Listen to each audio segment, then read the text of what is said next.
Public School, Vijapur, English Medium, Standard 3rd, Subject EVS. So students, today we will start from question number 9 of lesson number 6. Answer the following questions in one or two sentences. First one is, why was Dadi not able to climb the stairs quickly? दादी जल्दी से stairs quickly climb क्यों नहीं कर सकती है? So answer is, since dadi was aged, she was weak, so she was not able to climb the stairs quickly. दादी क्या है? एज मीन्स कि बूढ़ी हो गई है, तो वो वीक हो गई है, इस वजह से वो जल्दी से स्टेयर्स फटाफट से क्लाइम नहीं कर सकती है, मीन्स कि चढ़ नहीं सकती है. Question number 2, how does dadi like to have her dal? दादी को अपनी दाल कैसे पसंद है? Dadi likes her dal to be a little sweet. दादी को कैसी दाल पसंद है? स्वीट मतलब कि मीठी दाल पसंद है. What kind of dal do you like? आप लोगों को कैसी दाल पसंद है? Answer is, I like dal which is a little sweet मतलब कि मीठी दाल पसंद है. अगर आपको खट्टी मीठी पसंद है तो आप लिख सकते हो ए लिटल स्वीट और sour. Question number 4, write the names of grains. तो ग्रेन्स के नाम लिखेंगे. Names of grains, wheat, rice, millet, maize, jowar etcetera. Write the names of pulses. तो पल्सीज के नेम्स लिखेंगे. Names of पल्सीज, Toor, moong, urad, gram, val, peas etcetera. Question number 6, which food items do we usually eat? हम कौन सी food items usually खाते हैं? The food items which we usually eat are roti, bhakri, rotla, rice, dal, pulses, milk and its products, vegetables and fruits. तो ये सारी food items हम usually खाते हैं. Question number 7, how are nutrients obtain from food useful to us? Nutrients obtain from food are useful to us because they give us heat and energy. जो food में से हमें न्यूट्रिएंट्स मिलते हैं वो कैसे यूज़फुल है हमें? क्योंकि वो हमें क्या देते हैं? हीट एंड एनर्जी देते हैं. Question number 8, what type of food should we not eat? हमें कैसा खाना नहीं खाना चाहिए? We should not eat open, stale और मार्केटेड फूड. मतलब कि जो खुला हुआ खाना होता है वो, स्टेल मीन्स की बासी, और जो मार्केटेड फूड होते हैं वो हमें नहीं खाने चाहिए. Question number 9, state Munni's diet. यहाँ पर मुन्नी के डाइट में मीन्स कि मुन्नी क्या खाती है वो हमें लिखना है. Munni's diet is her mother's milk. वो क्या पीती है? Mother's milk. Question number 10, answer the following questions in brief. How do you know that you are hungry? आपको कैसे पता चलता है कि आप हंग्री हो? I know that I am hungry when my stomach feels empty. जब भी हमारे स्टमक को ऐसा महसूस होता है कि वो खाली है तो हमें पता चलता है कि हम हंग्री है. When do not feel like doing anything. जब भी हमें कुछ काम करने का मन नहीं होता है. I feel weak and want to eat something. और हम कैसा महसूस करते हैं? वीक महसूस करते हैं और ऐसा लगता है कि यस हमें कुछ खाना है. Want to eat something. Due to all this, I realize that I am hungry. ये सब होने की वजह से हमें पता चलता है कि यस हमें भूख लगी है. ऐसे रियलाइज होता है कि हमें भूख लगी है. Has it ever happened to you that on some day you were very hungry but there was nothing to eat? If yes, why? क्या आपके साथ ऐसा कभी हुआ है कि आपको बहुत ही भूख लगी है और nothing to eat मतलब कुछ भी खाने को नहीं है? ऐसा क्यों हुआ है? तो उसका आंसर हमें लिखना है yes, once when my mother was down with malaria, मतलब कि मम्मा को एक बार जब मलेरिया हुआ था, nothing was cooked in our house for 3 days, तो 3 दिन तक हमारे घर में खाने के लिए कुछ भी नहीं बना था. As a result we had to arrange for outside food, इस वजह से हमने क्या किया था, बाहर से ही खाना मंगवाया था.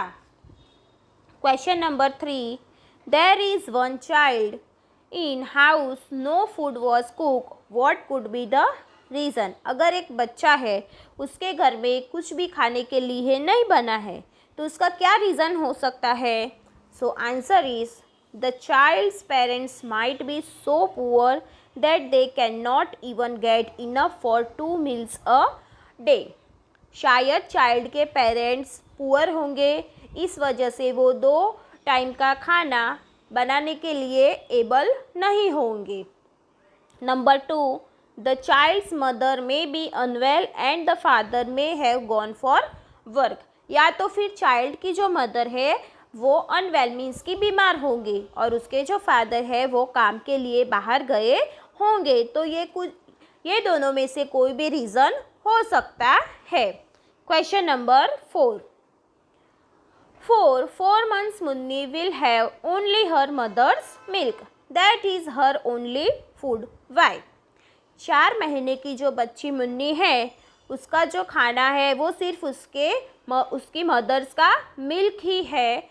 तो that is her only food, सिर्फ वही उसका खाना है. वाई, क्यों ऐसा है. Answer, new born infants do not have teeth, मतलब कि जो न्यू बॉर्न बेबीज़ होते हैं उनके पास टीथ नहीं होते हैं. So they drink only their mother's milk, इस वजह से वो क्या करते हैं, सिर्फ उनके मदर्स का मिल्क ही ड्रिंक करते हैं. For them their mother's milk is complete diet, और छोटे बच्चों के लिए मदर्स मिल्क क्या है, कम्प्लीट डाइट है. इस वजह से उनका जो फूड है वो क्या है, only mother's milk. Question number 5, why should we eat food, हम खाना क्यों खाते हैं. So answer is to get sufficient energy to perform all bodily function. तो हमें सफिशेंट एनर्जी मिलती है बॉडी को फंक्शन करने के लिए. To compensate for the wear and tear that happens to the body due to working, तो body को काम करने के लिए सफिशेंट एनर्जी हमें मिलती है खाने से. To proper growth and development of the body की प्रॉपर ग्रोथ एंड डेवलपमेंट होने के लिए हम खाना खाते हैं. उससे क्या होता है, हमारी बॉडी को प्रॉपर ग्रोथ मिलती है और डेवलपमेंट होता है हमारी बॉडी का. Number 4, to protect the body against disease and to stay healthy, और हमारी बॉडी को डिजीज़ के अगेंस्ट प्रोटेक्शन मिलता है और उससे हम हेल्दी रहते हैं. To ensure that the body feels fresh and energetic, खाना खाने से हमारी बॉडी कैसा फील करती है, फ्रेश एंड एनर्जेटिक महसूस करती है. Body gets feel energetic and fresh. Question number 6, which nutrients do grains, pulses, green vegetables and food provide to our body. तो pulses, grains and green vegetables and fruits हमारी body को जो nutrients provide करते हैं तो वो कौन सी type का होता है. Answer is grains give heat and energy to our body. Grains क्या देते हैं, heat and energy. Pulses are useful in growth and development of the body. Pulses क्यों यूजफुल है, because they giving growth and development to our body. हमारी body को वो क्या देते हैं, ग्रोथ एंड डेवलपमेंट देते हैं. Green vegetables and fruits helps the body to fight against disease, और डिजीज़ के अगेंस्ट फाइट करने के लिए एनर्जी हमें कहाँ से मिलती है, तो from green vegetables and fruit. Question number 7, what should we do so that our body gets all the necessary nutrients in sufficient amount. तो हमारी बॉडी को सफिशिएंट अमाउंट में एनर्जी कहाँ से मिलती है, न्यूट्रिएंट्स कहाँ से मिलते हैं. Answer is to ensure that our body gets all the necessary nutrients in sufficient amount along with milk. तो कहाँ से मिलती है sufficient amounts of necessary nutrients कहाँ से मिलते हैं? तो फ्रॉम मिल्क।